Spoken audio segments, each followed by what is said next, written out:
hopefully, there we go. So yeah, just let us know if you've got any problems with that, and you're welcome to keep your camera off if you want to, but if you are happy to put your camera on, we'd love to see your smiley faces. So it's completely up to you though. Yeah, there's only a couple of you here, so we're really kind of happy to be keep things casual and ask us questions when you want. You can use the chat to pop questions in, or we'll have plenty of time at the end or in different activities throughout the session. So yeah, just send us through your questions. We have another person joining us. Hi, Josh. Thanks for joining. We were just getting started, so you haven't missed anything. It was just a bit of an introduction, and just to say thank you very much for coming. I really hope that you'll kind of leave the session feeling really inspired and confident in your role. And yeah, well, hopefully all of you should be fundraising coordinators. We might have a couple of treasurers or presidents in the mix, but yeah, hopefully you're all fundraising coordinators, and you'll find this really useful session. Just a quick introduction to us. I'm Gemma, and I work in the fundraising team at Anthony Nolan. So I know a few of you, definitely. And just to let you know who I am, I work with lots of our Mara groups and support you guys with all of your amazing fundraising. I've also got Lindsay here with me.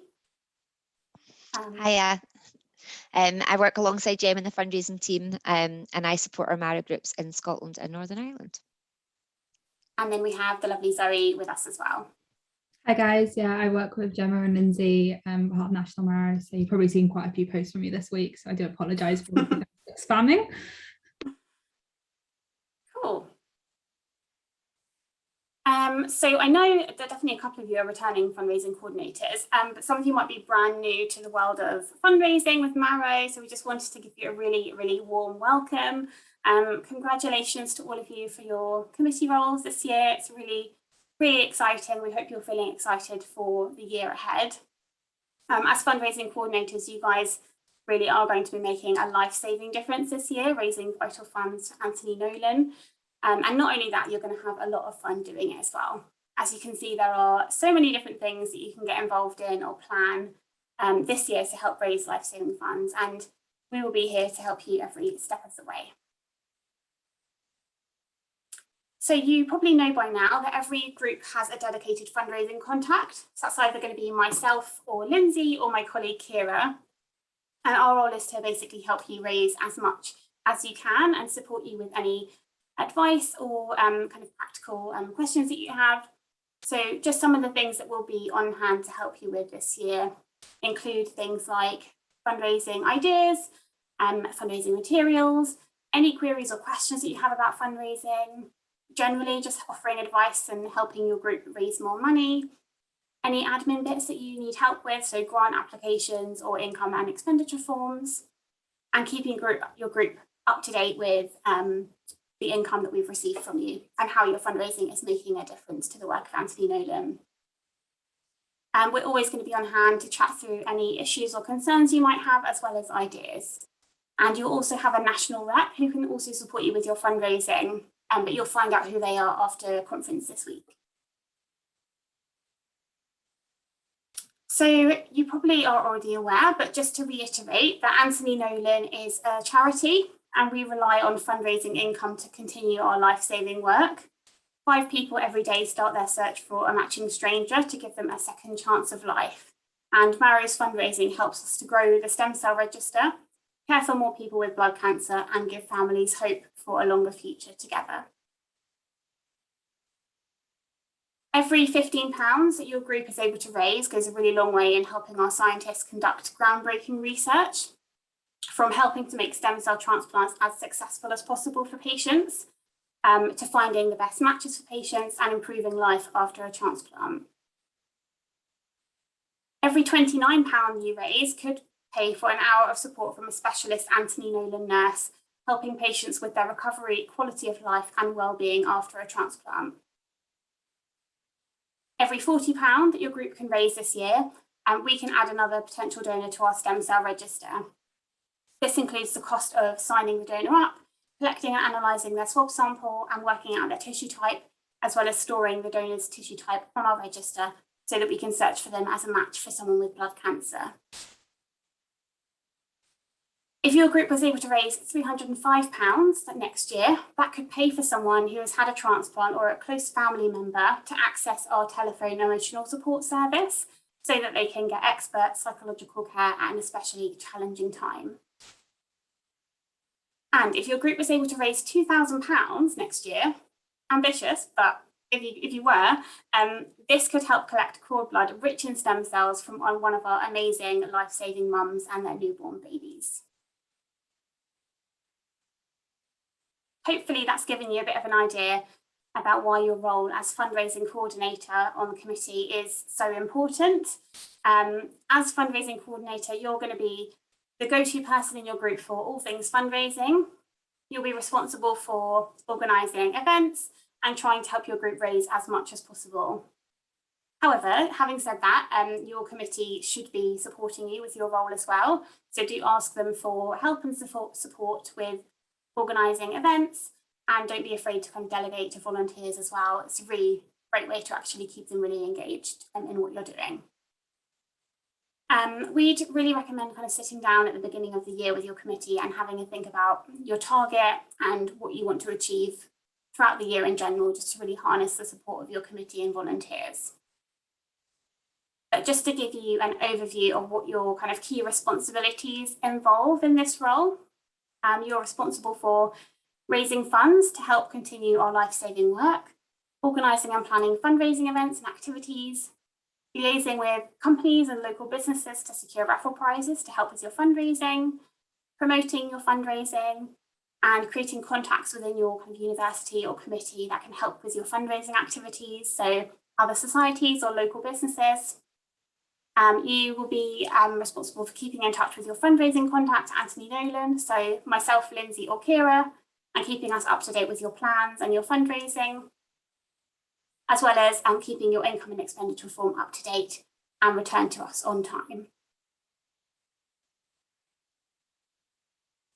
Not only that, but your role as fundraising coordinator will provide you with some amazing skills that you can take forward into the rest of your career and use for your CV and interviews in the future.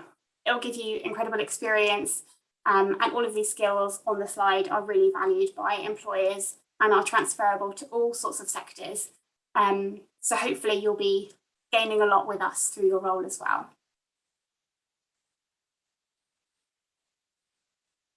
So we're all very familiar with it, that the last kind of year and a half has been really strange, and the last year in particular has been really challenging. So we just wanted to take a moment to reflect on how hard it has been and recognise everything that our amazing Mara groups have achieved despite the challenges.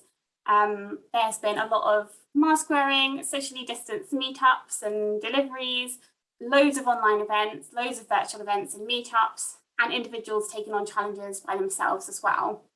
Mara have been so creative over the last year, and we've seen some really incredible innovative fundraising. We've really been blown away. We've seen things like Mara's very first cookbook, which was incredible, socially distanced naked calendars, donut deliveries, online drag queen bingo, razor swab, walking together, and many, many, many miles for Mara as well. So it's been incredible to see what Mara have achieved. And all of that has led to this incredible fundraising total. Yes, Zoe, absolutely. Round of applause. Such an incredible total, especially given all of the challenges that Mara have faced over the last year. So just want to take a moment to reflect on that and say thank you, and really appreciate all the hard work that's gone into it. This total wouldn't be possible without our incredible fundraising coordinators in our groups. So thank you for being involved in fundraising this year, and we can't wait to see what you achieve next year. But this incredible total really will go a really long way in supporting the work of Anthony Nolan and helping us support patients. So I just wanted to give you a little snapshot into kind of how that money will help our work. So the amount that Mara raised last year is enough to fund 999 new potential life-saving donors on our stem cell register. Or this amount could pay for 88,817 swabs, or it could fund 1,378 hours of support from a specialist Anthony Nolan nurse helping patients with their recovery after a transplant. Or this could enable 399 families to attend an Anthony Nolan Patient and Family Education Day, where they can get essential advice and support, as well as meet other families affected by blood cancer, so that they don't feel so alone. So I hope that gives you a real indication of how incredible that is and how your amazing fundraising really will make a difference to so many patients and their families. Thank you. So next thing I'm kind of going to talk about is some ideas that you guys can kind of have. I know 2 of you are previous fundraising coordinators, so you've probably got quite a few ideas, but hopefully these guys will give you guys a bit more of an inspiration. So as you're probably aware, there's 5 big Mara campaigns, which are kind of crucial opportunities where you can really push your fundraising.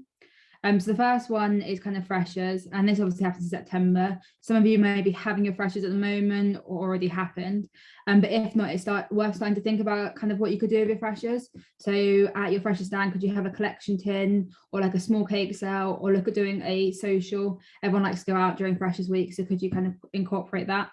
The next one's Marroween. This obviously happens in October, and this is really super popular. Some things that have worked well for Mara in the past are scary movie nights, pumpkin carving contests, selling glitter and fake blood. Last year, Manchester Marrow raised £150 for their Marroween quiz, so that's a really good opportunity. The next one's Hero Week, and this takes part in November. And groups have had huge successes in the past with things like hero-themed pub quizzes, game-a-thons, or group challenges.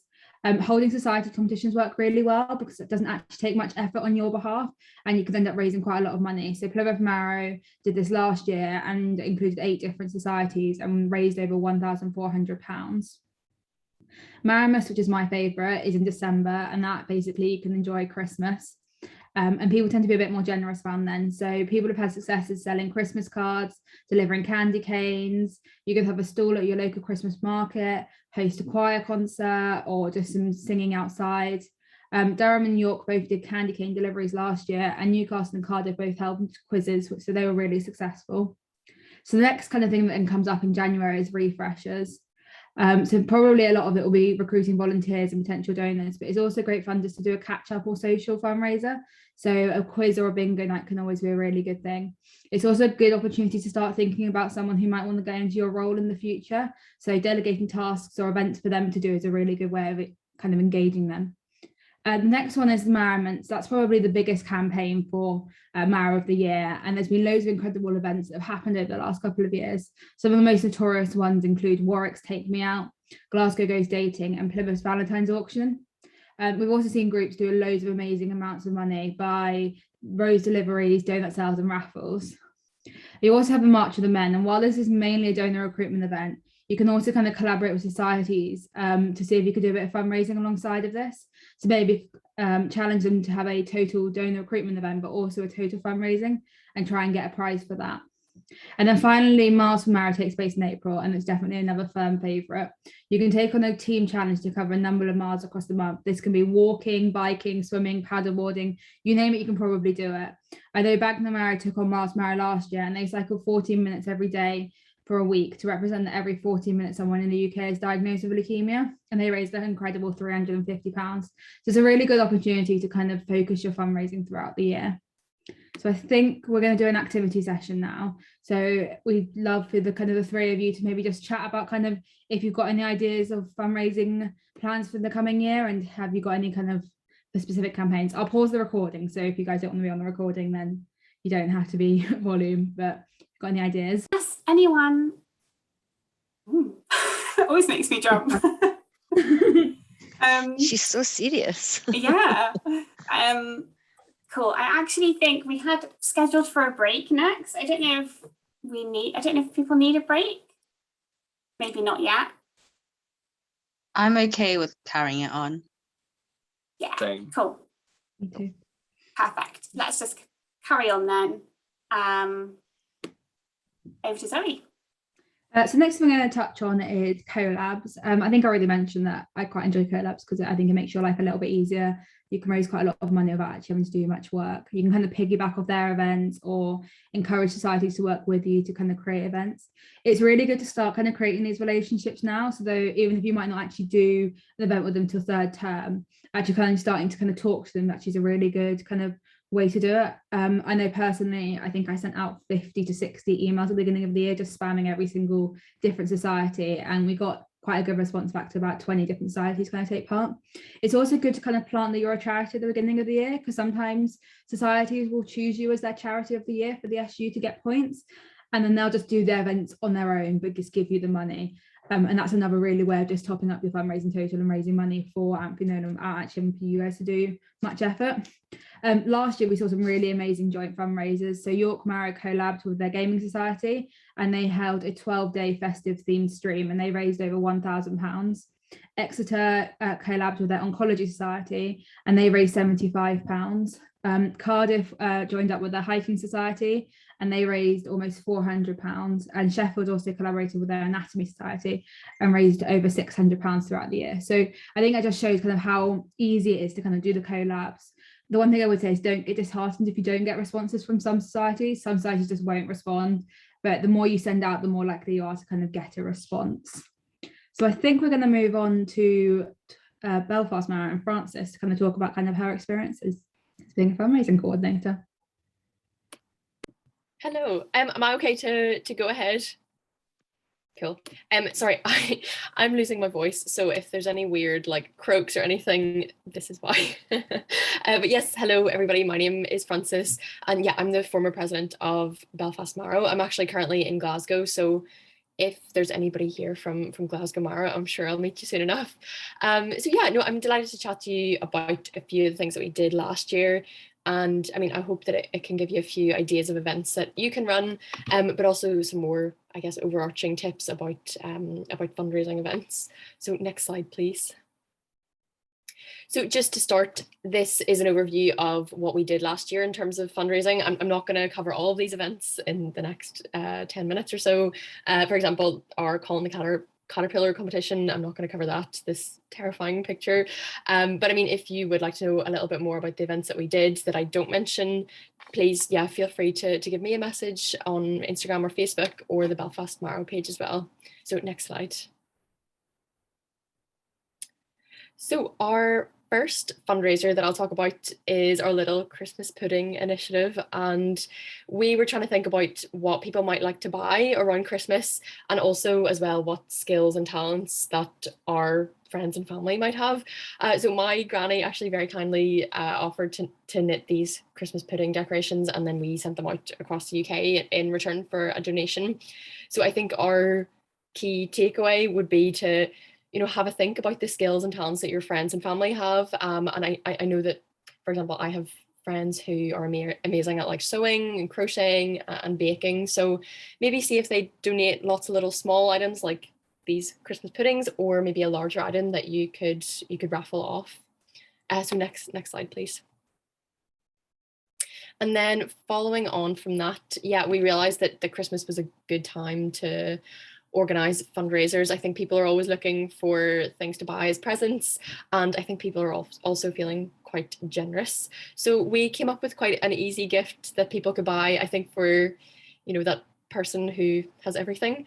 So just like depending on the amount that somebody donated, they could like buy different things from us. So for example, if they donated £40, we would send them a gift voucher saying that they donated enough to sign a new donor up to the register. So we would like tick something different depending on how much they had donated. So I mean, once we'd actually designed these on Canva, this was like a really quick fundraiser with quite high returns. So I mean, if you'd like the template, do let us know. Next slide. And then moving on to our events in February, we held an online drag queen bingo with a local drag queen from Belfast. Again, like quite a low effort fundraiser, because Lady P kind of did everything for us, which is great. And I mean, I think it's important to say that don't be afraid to reach out to people who you don't know. I think people are often very happy to help.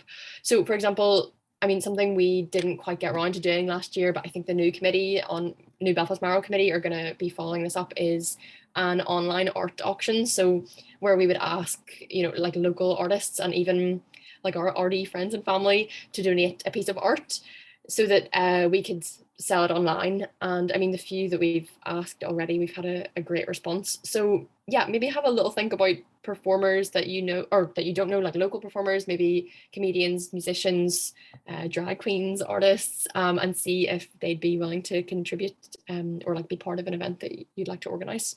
Next slide. And I will cover this one quite briefly because Glasgow Maral have some really good resources in this. But then something we did in around March or April time was created a recipe book. So we got clubs and societies to send us recipes, which we then compiled into a physical book. And I think one of the best things about the recipe book was that it was a great way of getting volunteers involved, especially last year when we couldn't do physical events. Hopefully that won't be like that this year. But yeah, we set out quite clear roles for people or for volunteers to, like check the recipes, edit photos, things like that. And I mean, we were able to get volunteers who had never been involved with Maral before, and also, raising a little bit of money as well, which is great. So next slide. And just the last event that I'll chat about is, I mean, it's something I hope that that other groups won't have to do this year as like a replacement for a marathon, but yeah, you never know. So our 1,000 kilometer challenge was a replacement for the Belfast City Marathon, and we challenged our volunteers, friends, and family to walk, run, swim, or cycle a combined 1,000 kilometers over the course of these 2 days. And this was like a really huge success and by far our most successful fundraiser. So I think our key takeaway there was that if you're considering doing a physical challenge this year, I think that it would be great to keep the challenges as accessible as possible. So letting people do any activity that they want to, that they're comfortable with. So for example, my mum walked to take part of it, my dad cycled, and I know that whole families, including like quite young children, were able to walk and take part together. So yes, keep it accessible. Next slide.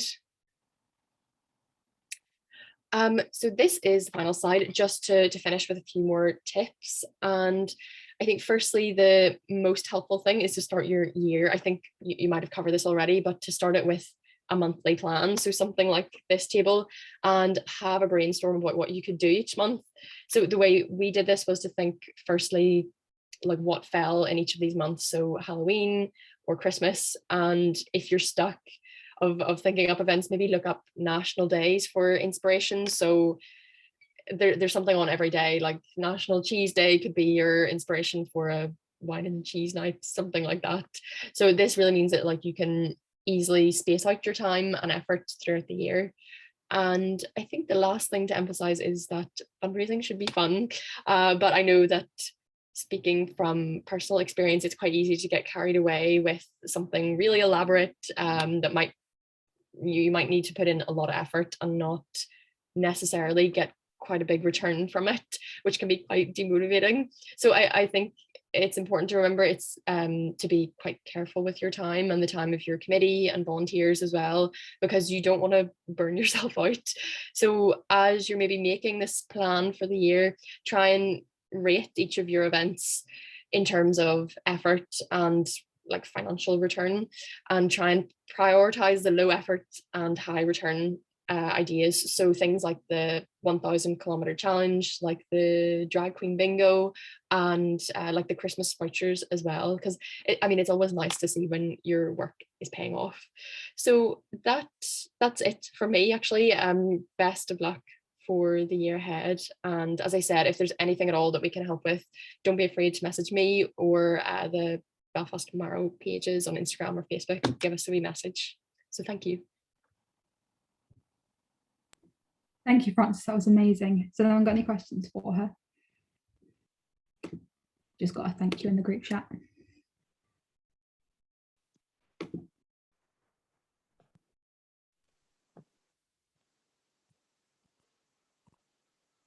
Yep, can't see another messages. Thank you so much, Frances. That was really helpful. I think maybe Josh has his hand up. Oh, has he? Oh, Yeah, yeah, sorry, Josh, didn't see that there. that's okay. Just a quick question about the drag bingo. It's just, how did you like go about reaching out to this person and get them on board with your ideas? So this was something, I can't remember why I saw it on social media, but she was running these online bingos for like companies and for fundraisers already. So like she kind of had the whole setup in place. I mean, it really wasn't that hard to run. I can't remember. If you just Google online bingo and try and figure it out a little bit yourself, and maybe reach out to somebody, your local drag queen, they might be keen. Otherwise, I think Lady P, so Lady Portia, I mean, she might be keen to do it for other groups around the UK. You just might struggle to understand her accent. But yeah, have a little Google of drag queen or bingo, like online bingo, and something should come up for you to reach out to someone with. Awesome, thank you. Thank you so much, Francis. That was really, really great. I was just hoping to be a bit nosy and just ask, what was your favourite thing that you organised last year in terms of fundraising? Do you have a favourite fundraiser? Oh, something that like might not work so well this year because people are very busy, but I loved the Call and the Caterpillar Bake Off. I'm such a Bake Off fan. I'm like so excited for tonight. But it was just really exciting, like getting those photos in of people making these hilarious efforts of making Call and the Caterpillar. But I mean, give it a try. I would just say that like you have to rely on family and friends to maybe do the first few to motivate other people to get involved. But yeah, that was definitely the favorite. I loved how you got the community involved in that as well, Francis, and reached out to so many different audiences. It was really good. Yeah, we got like a primary school involved and everything. It was so fun seeing people try and recreate it. Yeah, there's some interesting takes on it.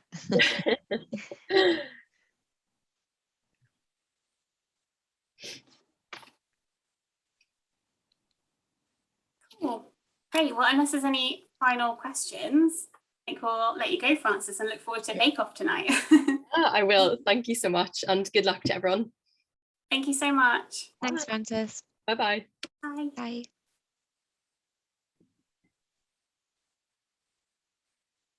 Yeah, back to me. So the next thing we're going to talk about is another kind of way of raising funds, and that's challenge events. So we've had some really amazing teams over the last couple of years take on some challenge events, and it has been a bit more challenging over the last year with a lot of things being cancelled. So like in particular, Bath Mara took on a virtual Bath half marathon and raised £845. Leeds Mara took on a virtual half marathon and raised almost £700, and Newcastle Mara took part in the Great North Run that happened just a couple of weeks ago and raised over £100 so far. And there's more and more events kind of taking place now, and the team were just at the Great North Run and they had some Newcastle Mara cheering them on and taking part, which was really fun. I think a really nice thing about challenge events is it can be something that you can tick off your bucket list. So it could be a skydive. So if you guys have ever fancy doing a skydive or something like that with your group, Plymouth Mara, we always do the 10K, and there's a really nice kind of community feel and start to the year. So they can be really kind of fun to take part in and actually be a really quite easy way of fundraising. So get in touch with your kind of local fundraising rep to see kind of what challenges Ampinonan are doing, or just suggest some of your local challenges that you guys can take part in. The next thing kind of to talk about, and another way to collab, is kind of with your university RAG society. So most universities have one, and there's kind of lots of ways that you can kind of work with them. So RAG societies might be able to help you kind of find volunteers for doing the recruitment events and fundraising. They also tend to have quite a big social media presence, so they can help raise awareness of Mara on your campus.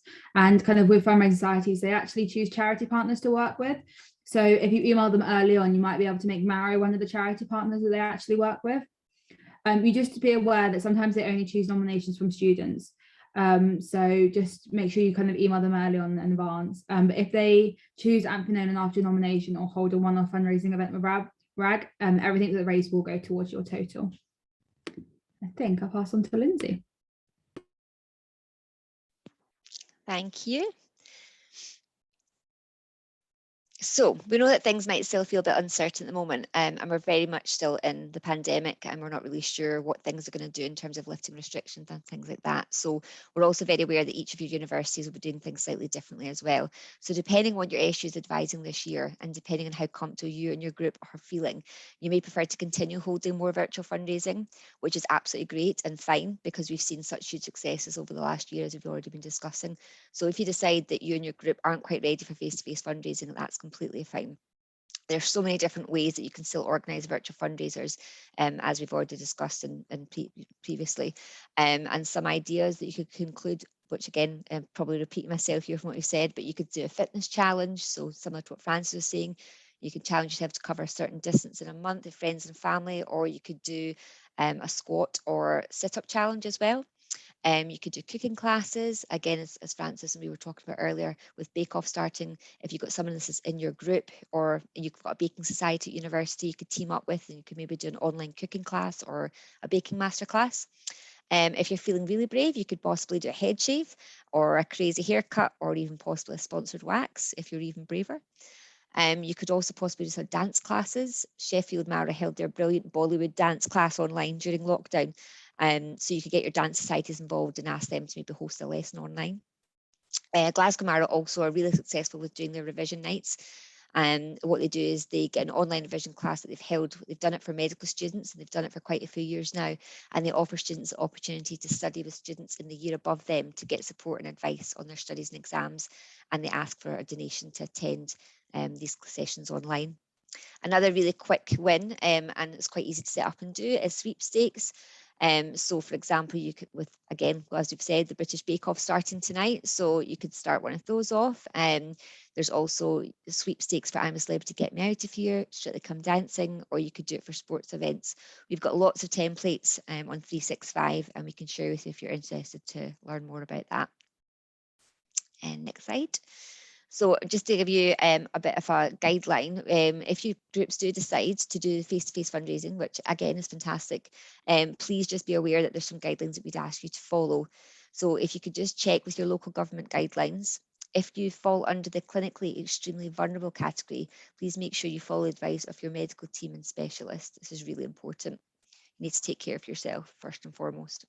If you or someone you live with develops any COVID symptoms, please self-isolate and take a test. And make sure you wear masks in confined spaces, sanitising your hands, keeping things ventilated, and making sure you're keeping yourself distanced to protect the clinically vulnerable, especially if you're in amongst a donor recruitment event or just a large volume of people. If you're planning collecting or handling any cash during your fundraising, please get in touch so we can offer support and advice. We are trying to limit this, and this is why your Just Giving page has been set up, which we'll go into later.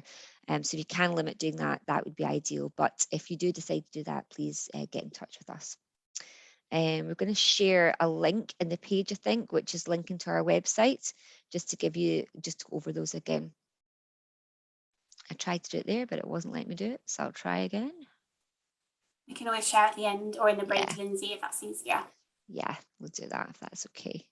So if you could move on now, I'm just going to chat to you about patient appeals. So a patient appeal is a families campaign. And again, apologies if I'm repeating some of this knowledge to you guys that are already in the group, but it's probably good to do a wee refresher of it. So it's a families campaign to recruit stem cell donors or raise money and awareness and support of a specific patient. They may have recently been diagnosed with a blood cancer or blood disorder, and they've been told that they need a stem cell transplant. Patient appeals are a great opportunity to fundraise. They are a really tangible example of why Auntie Nolan's work is so important and valuable to us. This will help gather support to whatever activity you may decide to plan as well. Some people want to join the register in support of a patient appeal, but they may not be able to for medical reasons or because they're over 30. Giving people more than one way to be involved is really important, and fundraising allows everyone to support patients in need of a life-saving transplant. Patient appeals also drive a huge number of people to join the register, ready to donate their stem cells to a patient in need. For example, you've probably heard of Azalea's appeal, which led to over 56,000 people joining the register in just a few weeks. It was truly incredible to see the response to Azalea's appeal, and her legacy will live on in each of those potential lifesavers that join the register, any one of whom may be able to call up to donate their stem cells and hopefully save someone's life one day. So as you all know, it costs £40 to recruit, test and tissue type each of these new potential lifesavers. And we do need financial support now more than ever to enable us to fund every new potential donor that's added to the register. So it's really important that you can raise as much as you possibly can, as every penny counts. Fundraising for an appeal is an amazing way to support the patient and their family. We keep in touch with all of our patient appeals and keep them updated with how much you've raised and what activities you're doing to support them. So, for example, you may have heard about Gunnar's appeal earlier this year. His mum had let us know that Gunnar loves high fives and the family wanted to focus their efforts on fundraising. So we sent a call out to all the Mara groups asking everyone to raise funds and send a virtual high five to Gunnar, which we all did. And as you can see in the pictures on the slide there, it was amazing to see everyone get involved, and we were able to share that with Gunnar and his family, who absolutely loved it.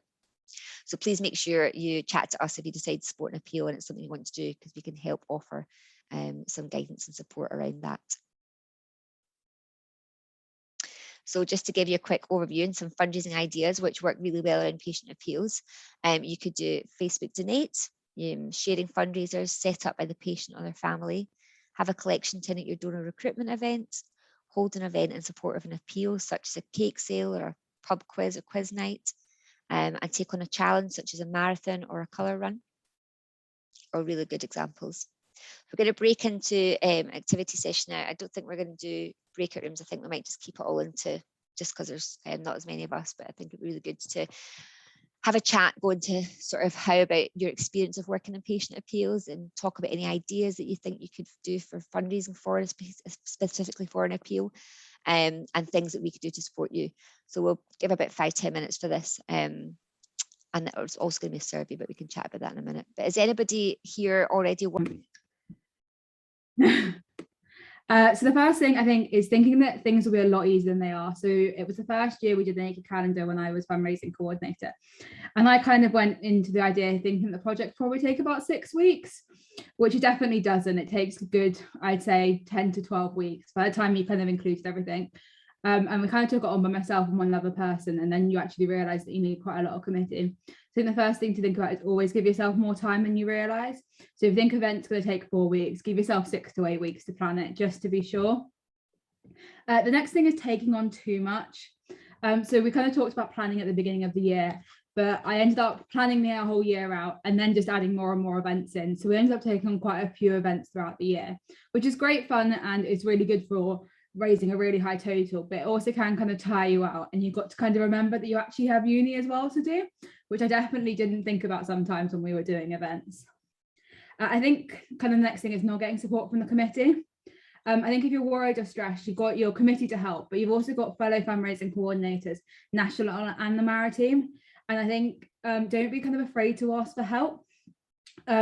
One example is kind of embarrassing, but actually one of our biggest events, which is the Valentine's auction, I kind of was having a bit of a stress because it'd been a stressful day trying to organise it. And I kind of really wasn't watching where I was going and actually face planted in front of everyone. And I've never lived it down with my friends, and it was in front of a bunch of medics. So just take it from me, trust others to do your jobs and don't stress out about it.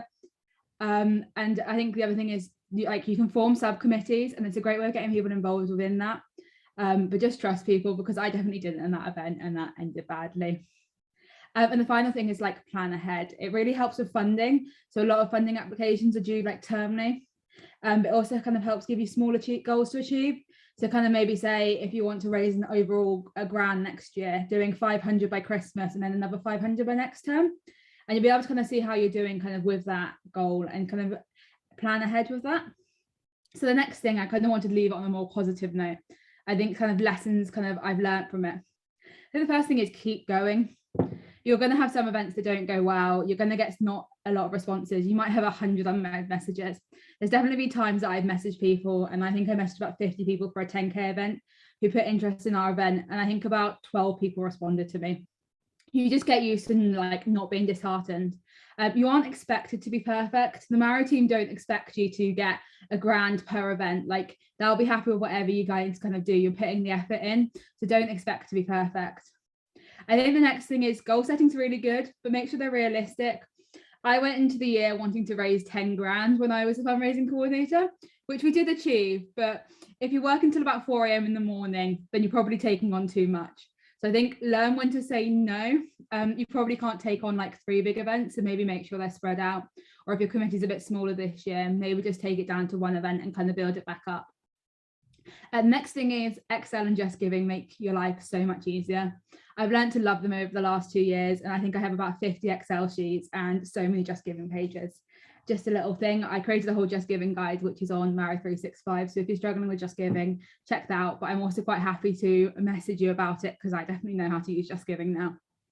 And then the final thing is kind of learn from your mistakes and have confidence in yourself.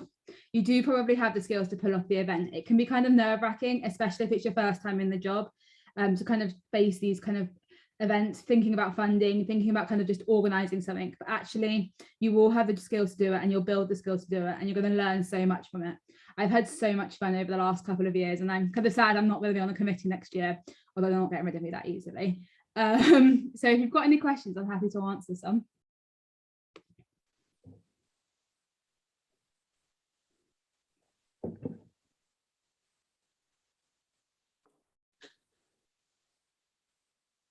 Thank you, Zoe. That was really, really insightful. I think it's so important to share mistakes and things that you've learned. Like, you are a very experienced fundraising coordinator. So if you guys do have any questions, I would encourage you to rack Zoe's brain. Virginia? I just wanted to ask about like what process do you go through with like planning events? Like yourself, I guess how you would approach an event or something like that. That's a really good question. So I actually have a whole PDF document for you guys that I'm going to print off for the conference, but I can kind of talk you through it a little bit now. So the first thing I think about is kind of what you want to do as an event and kind of when you want to do it, or if it's kind of just on the top of your mind. So I don't know, if we take an example as the Valentine's auction, which is our big event that we do. The next thing is I kind of set out kind of a job list that I feel like we need to achieve. So that might be getting raffle prizes, that might be booking an event, and kind of have a list of jobs. And then the next thing I think is really key is thinking about if I need funding, because that's something you need to apply for quite early on, especially like if it's with Maro team or it's the SU. And also I'd like to set a target. It might not be a very high one, but it kind of just gives you some motivation to do it. Oh, my finger's gone a bit funny. And the next kind of thing is thinking about who's going to do it. So are you going to just use committee members? Are you going to use volunteers? Kind of which committee members are going to be responsible for it? Some events you might use the whole committee and everyone kind of going to take part, or other events you might have 3 or 4 people kind of working together, and having a subcommittee and kind of relying on those people is really helpful. And then you might want to think whether or not you're going to collab with anyone. And if that's the case, you need to make sure you send out emails. And then you kind of just got to kind of think about the steps. I try and do it about 3 or 4 months in advance. So for our Valentine's auction, I start it late October, early November, and the event's the beginning of February. But I've created a whole like kind of document I'm hoping will be helpful for you guys to kind of think about. And we're going to do a whole kind of like workshop as part of the fundraising workshop. Does that help? Yes, it's very helpful. Thank you.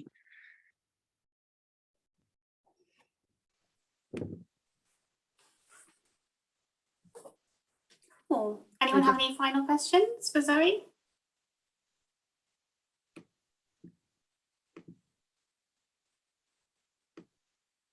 Just to say, though I'm not on national next year, I'm really happy to be contacted at any point if any of you guys have any questions throughout the year, because I'm still going to volunteer for Plymouth Maro, so I'll still be around. Yay. I'm currently on a different committee who I'm trying to make Maro the charity of the year. Excellent. I'm still keeping my link. Fab. Okay, cool. I think once you're married, you never leave it really. So Amazing. Cool. Well, we'll move on. But thank you, Zoe. That was brilliant. Cool. So just going to chat through some bits about Just Giving next. As Zoe has mentioned, she's a big advocate for Just Giving, which is great. And so are we. It's a really, really easy way to fundraise for both you and for us. So really encourage you to use it next year.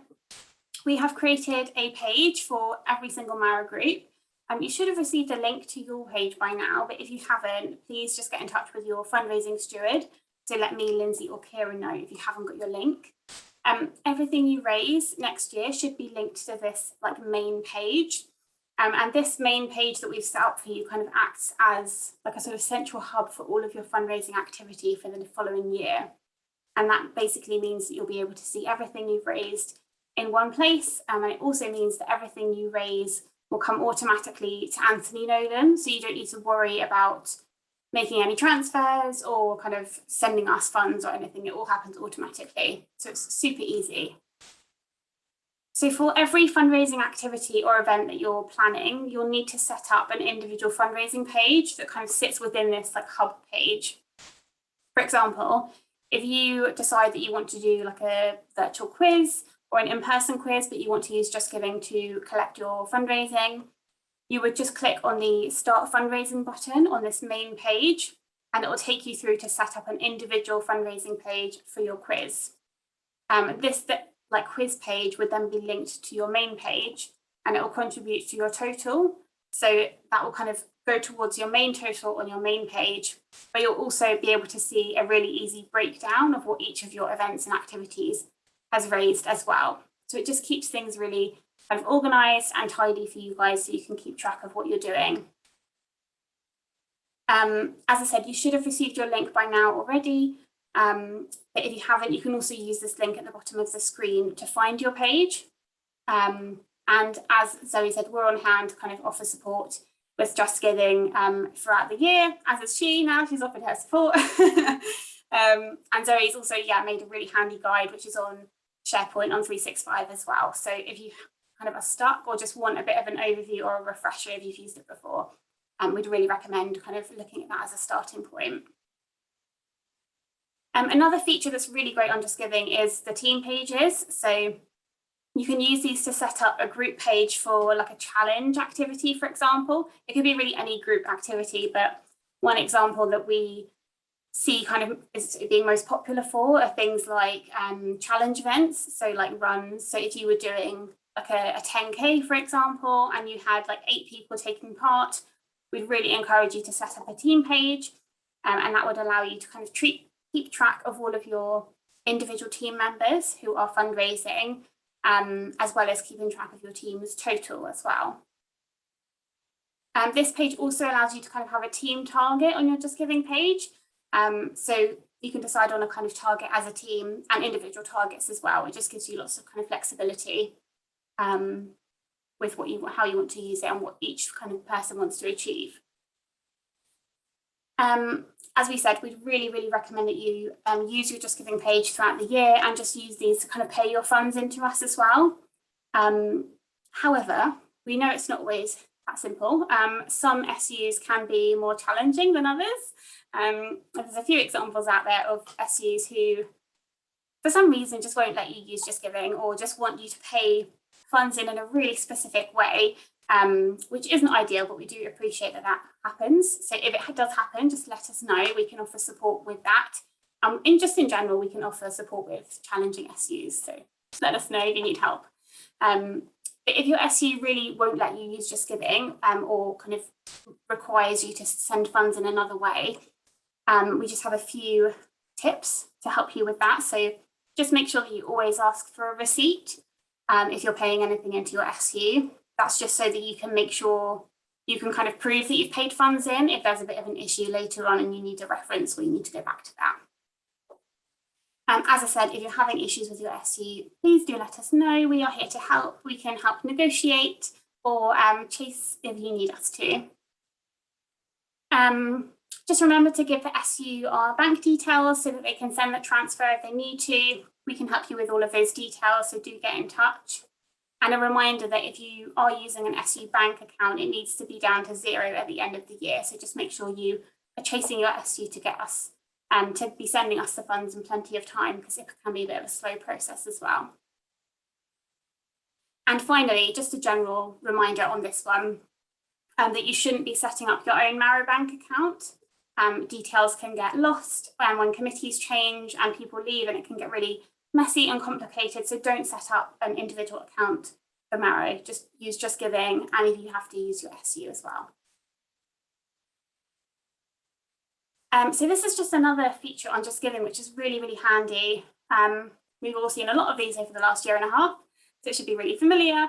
But QR codes are a really great way to kind of keep your fundraising contact list, especially if you are out and about at an event. You just need to, so you're like logged into your account, You just need to kind of go on your profile button in the top right where it says your fundraising, and then you need to select the page that you want to get the QR code for. So say you've set up a Just Giving page for like a bake sale, you just click into your bake sale page to get your QR code, go to settings, and you'll scroll down and your QR code will just be there ready and waiting for you, and you can kind of use it wherever you like. You can copy and paste it onto posters and bring it to you with for your events, or kind of take it along to donor recruitment events as well, just so that you're giving people the opportunity to fundraise wherever you are. Just going to chat quickly about our fundraising grants. You might have heard that we do fundraising grants in the past. So just wanted to give you an overview of what they are and how you can apply for one if you need one. These are given out to help your group raise more money and are only to be used for fundraising. And we would always recommend that if possible, you try and get things for free or at a discount first. And it's always worth asking your SU if they can provide a grant for your group as well, because a lot of SUs do provide grants. But if you can't get an SU grant or you're really struggling, let us know. Fundraising grants are a really great way to help you kind of cover the costs for a fundraising event that you want to hold, but you need some support with. So for example, you need support with like venue hire. Your group have to submit the grant application at least 6 weeks before you need it. It can take a while for us to process it internally, so do give us as much notice as possible. And you should apply for this before you spend any money. This should be the first point of call. If you're thinking about wanting a grant, let us know, apply for it early, and don't spend any money before you have it. You can apply for up to £300 for the year, and you have to try and raise 4 times the amount. So for example, if you apply for a grant of £50, you need to be confident that you'll be able to raise £200 from that grant. Just to confirm again, grants are only for fundraising activities. You have expenses as well, which you'll be using for donor recruitment events, but that all runs through the Marrow team. So yeah, fundraising grants are just for fundraising activities. Email your fundraising steward before you apply. Please let us know as soon as you start thinking about this, because we're here to offer some support and advice with the grants. And just to confirm that you will have to send back any leftover money that you might not spend from your grant as well. So you can't spend the grant on anything else. Hand over to Lindsay. Thank you. So I'm just going to chat to you a little bit about the income and expenditure form. I'm sure most of you here have heard about it, but in case you haven't seen it before or heard about it, the form is basically a record of everything that your group raises and spends over the year, and it's really important for our finance team. So this is what the form looks like. It's really simple to fill in, but do let your fundraiser, either Gemma, Kira, I, or Zoe, your fundraising steward, know if you have any questions. It includes a section for Just Giving pages to use. It's really simple. It's really easy to use. It just makes things for you for the year ahead and planning a lot more easier. And it's a responsibility of the treasurer and the fundraising coordinator to send this in to us. And please make sure you fill in the form after each activity as you go throughout the year, because it's a lot easier to do it that way than to wait to the end of the year. It would just make it far too much. You don't want to create too much more work if you don't have to do that. We will always let your group know when we receive funds you've sent in, so this form is really handy for you and your committee for making sure that we've received your funds. By the end of June 2022, which seems an awful long way away, but it's going to creep up before we know it, your SU account, as Gemma said before, should have a zero balance, meaning you should have sent in all the funds that you've raised already to us. We will remind your groups later in the year, but it's important to remember that this form needs to be sent to our community email team, which is community@antinolan.org, by the 30th of June 2022. If we don't have your form, we won't be able to process any grants for the group next year. So it's really important that you get this form sent over to us on that day, if not before. So key things to remember. I'm just going to talk to you really quickly about some fundraising rules that you and your group need to remember when fundraising. And I'm sure, again, that you'll all know these, but we'll just go through them quickly. Marrow is part of Antinolan and not a separate charity. When your group fundraises for Marrow, your fundraise under Auntie Nolan's name, and that means that legally all money raised for Auntie Nolan must be sent in to us. So you mustn't use fundraising money to pay for, example, pizza for volunteers or your next fundraising event or anything else. If you think you need money, please do chat to us, as Jem was saying before, about grants. We're here to help and can help you set that up and get your application in for you. Don't spend too much money. Chat to us before spending money if you need to. We don't want your groups to go into debt with your SU. We've got lots of tips for securing things like free venues or getting raffle prizes and generally fundraising without spending any money. So please do chat to us first. You must send in the money within 4 weeks of your events. So every year there's funds that groups spend a lot of hard work and time raising, which never reaches us, which is such a shame because obviously it then will never help and go on to help patients that we support. So until we receive the funds, it doesn't count towards your amazing fundraising total, and we can't put the amazing money you've raised towards saving lives. So please do get that into us as soon as you possibly can. And just to go and chat to you quickly as well, if you haven't already, please do join the Marrow Fundraising Group on our Facebook page. We'll post every week with ideas, updates and celebrating your successes. We also post it for giving out prizes and free raffle prizes as well for you to use. The group is for you as well, so please do post there yourself if you've got any questions or you'd like to share any events or tips or ideas, inspirations that have worked really well for you or your group. And I'm just going to chat to you very quickly as well about some top tips, which we've mentioned throughout this evening, but just to reiterate, so set your target. As Zoe mentioned, don't be too ambitious, but please don't be too shy either. We're not going to hold you ransom to it, but the more ambitious you are, the better. It's really great, and obviously the more you plan, the more you'll be able to achieve the target that you set yourself. So do have a chat to the rest of the group of what you'd like to, if you think about the £40 ratio and how much that helps how that helps us put someone on to register. Think about how much you'd like to raise for the year ahead, and then plan all your activities with the rest of the group. It's really a good idea to combine fundraising with recruitment events. So if, for example, at Hero Week, you're doing anything with any other sports societies or any other societies, and there's an opportunity to do fundraising alongside those events, please do have a think about what would work when you're doing your planning. Tell people that it costs £40 to add someone to the register. So as we said before, this includes tissue typing and putting someone onto the register. It always helps just give people an idea of where that money is going to, and it just makes it a lot more, it just sort of plans it out better for us as well. It's always a good figure to talk to people about. Do collaborate with other societies. We've seen lots of successes with different groups working with different societies. Aberdeen Mara, for example, work with their medics music choir at Christmas time with their carol concert, and it's always had really good successes. Keep on top of your income and expenditure form, which I've just gone through, and make sure you complete it and send it in to us as and when you do each activity. And as I've said, send in your funds as soon as you possibly can. It just makes it easier for you in the long run as well, and means you'd have to do less admin at the end of the year and start panicking about where everything is. Please do post in the Mara Face group if you can. We'd love to get as much chat going on in there and sort of give lots of tips and share ideas and thoughts and successes. So it'd be really good if you could interact with us on that as well.